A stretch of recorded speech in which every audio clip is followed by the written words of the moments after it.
बिस्मिल्लाहिर्रहमानिर्रहीम। Dear students, welcome back to maths and copy with Imdad. और आज हम अपनी एक्सरसाइज 9.2 स्टार्ट करने जा रहे हैं, जो कि रिमाइंडर फैक्टर थ्योरम और सिंथेटिक डिवीजन की जो डेली लाइफ के अंदर जो ना एप्लीकेशन है उसके ऊपर हमने डिस्कस की गई है। बहुत इंपॉर्टेंट एक्सरसाइज है, देखिएगा।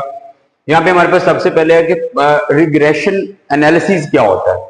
तो डियर स्टूडेंट्स, रिग्रेशन एनालिसिस एक टूल है जो कि हमें प्रिडिक्शन देता है और अंडरस्टैंड करवाता है काज इफेक्ट रिलेशनशिप इन डाटा। मतलब डाटा के अंदर जो काज इफेक्ट का जो रिलेशनशिप होता है उसके बारे में हमें एक प्रिडिक्शन जो है ना वो देता है, या फिर हमें उसको अंडरस्टैंड करने में हेल्प देता है। अब काज और इफेक्ट ये होता है कि एक हम काज होती है, मतलब एक डिपेंडेंट वेरिएबल होता है, और एक हमारे पास इंडिपेंडेंट होता है। हम इनपुट देते हैं तो हमें आंसर में आउटपुट मिलता है। जो हम इनपुट देते हैं दैट इज आवर काज, और हमें जो आंसर में मिलता है that is our effect. Okay, तो उसके बाद हमारे पास है, जैसे कि यहां पे मैंने एक एग्जांपल भी दी हुई है। देखें, हमें मार्क्स चाहिए। अगर मैं उसके लिए मुझे क्या करना पड़ेगा, मुझे स्टडी आवर्स को बढ़ाना पड़ेगा। तो दैट इज मतलब काज और दैट इज इफेक्ट। और अगर मेरी प्राइस को चेंज करूंगा तो मेरी सेल पे फर्क पड़ेगा। तो इसके अकॉर्डिंग वो बात कर रहा है। पॉलिनोमियल रिग्रेशन क्या होती है? Polynomial is a type of regression analysis. Regression analysis की एक हमारे पास टाइप है जो कि रिलेशनशिप बताती है बिटवीन डिपेंडेंट और इंडिपेंडेंट वेरिएबल के दरमियान। Independent variable of nth degree polynomial, जितनी पॉलिनोमियल की डिग्री होगी वो फंक्शन के अकॉर्डिंग वेरी करती जाएगी। अगर आपके पास फंक्शन लीनियर होगा तो उसकी डिग्री 1 होगी। अगर आपके पास फंक्शन क्वाड्रेटिक होगा तो उसका पैराबोलिक शेप, उसका जो ना वो जो उसका बिहेवियर होगा, तो इसके अकॉर्डिंग ये हमें बताता है। जैसे मैंने बता दिया, देखें इंडिपेंडेंट क्या होता है? Factors affecting mean, study hours और प्राइस। और अगर हम बात करते हैं डिपेंडेंट की, तो वहां पे फिर हमारे पास क्या होता है? व्हाट वी वांट, हम चाहते क्या हैं? मार्क्स और सेल्स। तो आगे हमारे पास एक एरर का फार्मूला है कि हमें अगर दो वैल्यूज मतलब के दरमियान अगर हमें एरर निकालना, तो हम क्या करते हैं? जो चीज हम ऑब्जर्व करते हैं वो, और उसमें से जो चीज हम प्रिडिक्ट करते हैं, दोनों का अगर डिफरेंस ले लेंगे तो हमें एरर मिल जाएगा। आगे हमारे पास है DSP, digital signal processing. Digital signal processing हमारे पास क्या है? It is used in computer or digital devices to analyse change or improve signal. मतलब सिग्नल को इंप्रूव करने के लिए हम, या फिर उसके अंदर जो भी चेंज आता है डिजिटल डिवाइसेस के अंदर, उसको एनालाइज करने के लिए हम क्या करते हैं? वो हम डिजिटल सिग्नल प्रोसेसिंग का एक बहुत डिटेल में टॉपिक है, जिसके अंदर फिजिक्स भी इसके अंदर इंक्लूड है, कंप्यूटर भी इंक्लूड है। तो जो ज्यादा कंप्यूटर के स्टूडेंट है उन्होंने वेरिएशन का जो टॉपिक पढ़ा होगा वो यहाँ पर इंपॉर्टेंट जो है ना वो रोल प्ले कर रहा होता है। अब इसके फंक्शन को, जाहिर सी बात है इसका बिहेवियर एक फंक्शन होगा, तो इसको हमने यूं शो किया है, हर्ट्ज ऑफ दैट वेरिएबल। इसका हमारे पास न्यूमिनेटर में होगा b ऑफ z और नीचे a of z। b of z क्या है? वो सिस्टम के जीरोस के बारे में बताता है कि जो मतलब उसके फैक्टर जो उस पर इफेक्ट कर रहे होते हैं, और ये उसके पोल्स होते हैं। ठीक है, मतलब सिस्टम जीरोस अगर हमें निकालने होंगे तो हम न्यूमिनेटर को b ऑफ z को जीरो किया करेंगे, और अगर हमें सिस्टम के पोल्स निकालने होंगे तो हम डिनोमिनेटर को इक्वल टू जीरो करके पोल्स निकाल लेंगे।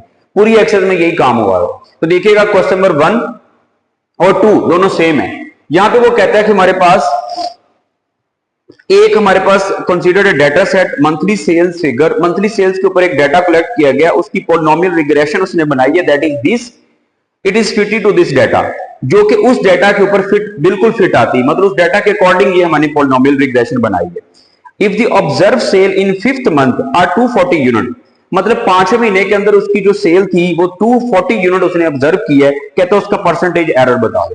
डियर स्टूडेंट्स, ये हमारे पास पॉलिनोमियल आ गई, और जो प्रिडिक्ट की गई उसकी भी पॉलिनोमियल उसने बनाई है। तो हमने क्या किया? 5वें मंथ के अंदर उसने ये हमें ऑब्जर्व करके बताया। हम 5वें मंथ के अंदर जो हम प्रिडिक्ट करेंगे वो हम निकाल लेंगे। कैसे? आपने x की, इसको x कंसीडर करके पॉलिनोमियल में पुट कर देना होगा, जैसे आप रिमाइंडर थ्योरम में रिमाइंडर निकालते हैं। ठीक है, तो यहां पे जब हम पुट करेंगे तो हमारे पास आंसर क्या आएगा? 177, जो कि हमारी क्या आ गई? प्रिडिक्टेड वैल्यू आ गई। एरर निकालना है, ऑब्जर्व माइनस प्रिडिक्टेड। ऑब्जर्व कितना था? 240, प्रिडिक्टेड 177, दोनों का डिफरेंस लेंगे तो हमारे पास एरर आ जाएगा। उसने पूछा परसेंटेज एरर, तो जो एरर है उसको हमने डिवाइड करना होगा ऑब्जर्व वैल्यू के ऊपर। ठीक है, क्योंकि उन्होंने कितना ऑब्जर्व किया? 240, लेकिन प्रिडिक्टेड वैल्यू कितनी आई है? 177, दोनों का डिफरेंस कितना आ गया? 63। उसको एक्चुअल वैल्यू पे अगर डिवाइड करके मल्टीप्लाई पे 100 करेंगे तो आपके पास परसेंटेज एरर आ जाएगा। आगे उसने यही सेम चीज है, ये उसकी सेल्स के अकॉर्डिंग था, अब ये डिमांड के अकॉर्डिंग। ठीक है, वो क्या कहता है? A retailer company has developed a polynomial regression model to predict weekly product demand, मतलब एक प्रोडक्ट की जो वीकली डिमांड है ना, उन्होंने उस डिमांड के अकॉर्डिंग उसका एक डिमांड का फंक्शन बना दिया, that is D of omega कह ले या डी ऑफ डब्ल्यू कह ले। वे डी ऑफ डब्ल्यू उसने इसके बारे में बताया कि क्या शो कर रहा है, represent the predicted demand in unit, unit के अंदर प्रिडिक्टेड डिमांड, डब्ल्यू उसका वीक है तो लिहाजा डब्ल्यू कहेंगे, आप इसको ओमेगा नहीं कहेंगे। Use the remainder theorem to product demand for third week, third week की हमने निकाली, उसने ऑब्जर्व वैल्यू बता दी है कि वो कितनी है 22 यूनिट।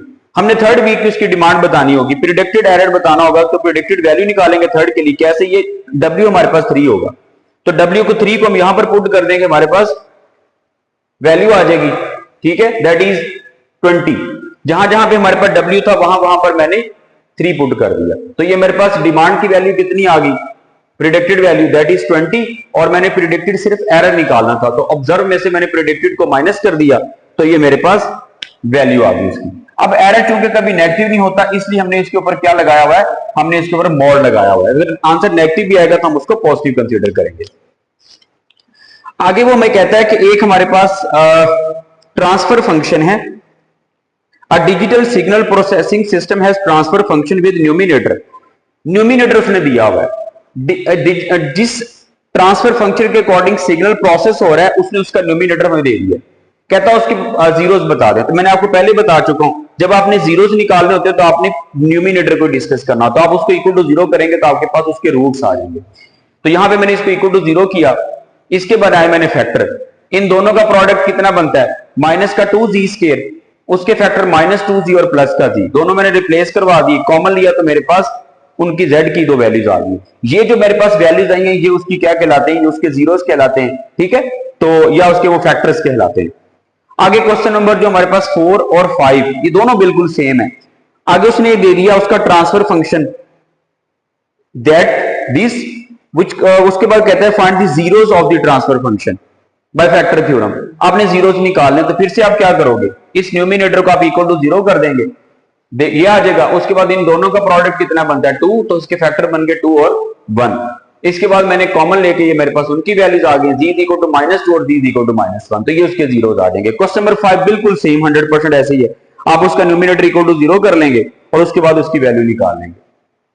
क्वेश्चन 6 और 7 बिल्कुल दोनों सेम है, यहां पे वो पोल्स की बात कर रहा है, क्या कहता है, signal processing system has a transfer function with denominator function उसने दे दिया, ये जो है ये डिनोमिनेटर है, इस डिनोमिनेटर हम क्या निकाल सकते हैं, सिस्टम के पोल्स निकाल सकते हैं, तो उसने डिनोमिनेटर के नाम से एक फंक्शन दे दिया, कहता है सिस्टम के पोल्स बताओ, मैंने इसको इक्वल टू 0 कर लिया, बहुत इजी सा क्वेश्चन है।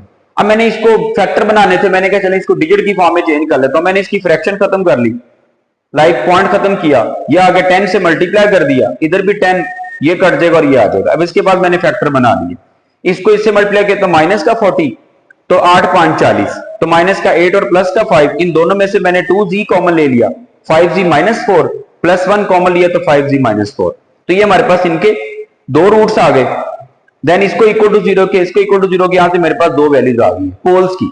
अब वो कहता है कि सिस्टम बताओ स्टेबल है कि नहीं है, तो डी स्टूडेंट्स याद रखिएगा कोई भी सिस्टम स्टेबल तब होता है जब उनके पोल्स की वैल्यू की एब्सोल्यूट वैल्यू लेस देन 1 होती है, तो आप ये चेक कर सकते हैं ये 0.5 है जो कि लेस देन 1 है, और 0.8 जो भी लेस देन 1 है, तो इसका मतलब सिस्टम हमारा क्या होगा, स्टेबल होगा। एक एमसीक्यू याद रख लीजिएगा, अगर सिस्टम के उसकी वैल्यू 1 आ जाती है तो सिस्टम आपका ब्लॉक होगा, मीन कोई दरमियान में कोई केबल के अंदर कोई एरर हो सकता है या सिस्टम के अंदर कोई एरर हो सकता है, तो ये मैंने बता दिया कि सिस्टम स्टेबल है। आगे उसने ये क्वेश्चन दिया हुआ denominator of signal processing system, ये भी उसने डिनोमिनेटर का फंक्शन दिया हुआ है, तो यहां से भी हमने सिस्टम के पोल्स निकालने, मैंने इसको इक्वल टू 0 किया, इसको लिखा 12/10, 35 क्योंकि 2 डिजिट है तो मैंने 100 लिखा, इसको 100 से मल्टीप्लाई करवा दिया, इसके फैक्टर बनाए, इसको इससे करेंगे 3500 आ जाएगा, 3500 z स्क्वायर, इसके ऐसे फैक्टर ढूंढने, मल्टीप्लाई करने से ये और ऐड करने से 120 है, तो ये हमारे पास 70z और ये हमारे पास आ जाएगा 50, 7 5 35, दोनों को ऐड करेंगे तो 120 बनेगा और ये हमारे पास उसके अकॉर्डिंग वैल्यू आ जाएगी। देन इन दोनों में से मैंने 10z कॉमन ले लिया, यहां पे आ जाएगा 10z और प्लस का 7, फिर 5 कॉमन ले लिया तो हमारे पास आ गया, इन दोनों फैक्टर्स को इक्वल टू 0 किया तो ये मेरे पास उनकी पोल्स की वैल्यू आ गई। फिर यहाँ पे पूछ रहा है स्टेबल है कि नहीं है, तो ये देखिए वैल्यू 0.5 है, वो 7 है और ये 0.5, तो इट्स मीन कि हमारे पास सिस्टम स्टेबल है क्योंकि इनकी एब्सोल्यूट वैल्यू जो हमारे पास वो क्या है, लेस देन 1 है। तो dear students, that's all about exercise 9.2। तो अपना बहुत ज्यादा ख्याल रखिएगा। अल्लाह ताला आप सबका आमीन।